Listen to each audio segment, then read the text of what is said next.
এক নজর যদি ভুল করে কোনো নারীর চেহারার দিকে তোমার পড়ে যায়, খবরদার দ্বিতীয় নজর দিও না। ফাইন্না লাকাল উলা ওয়া লাইসাত লাকাল আখিরা।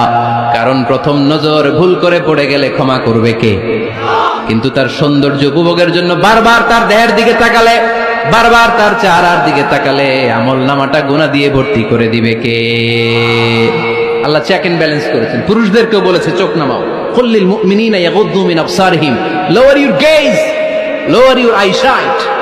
নারীকেও একই কথা বললেন, কুল্লিল মুমিনাতি ইয়াগুদ্দুনা মিন আবসারিহিন্না।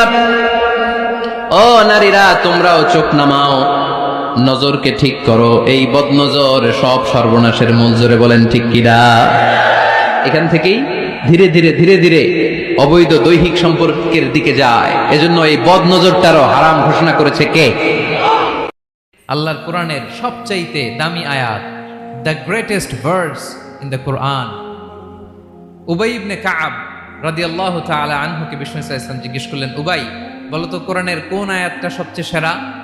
উবাই জানেন, তারপরে বললেন আল্লাহু ওয়া রাসূলুহু আ'লাম, আল্লাহ আল্লাহর রাসূল ভালো জানেন। দেখেন কত বিনয়ী ছিলেন সাহাবারা, জেনেও উত্তর দিতে চাইতেন না, ভাবতেন না জানি বিষ্ণুনবী নতুন কিছু আমাদেরকে জানায়। বিষ্ণুনবী আবার বললেন, তুমি কি জানো কোরআনের সবচেয়ে শ্রেষ্ঠ আয়াত কোনটা?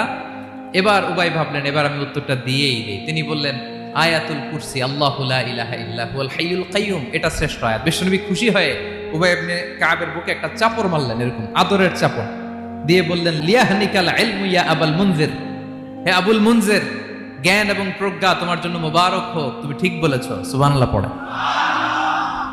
তাহলে এই প্রথম ইনফরমেশনটা আজকে জানলাম, কোরআনের সর্বশ্রেষ্ঠ আয়াতের নাম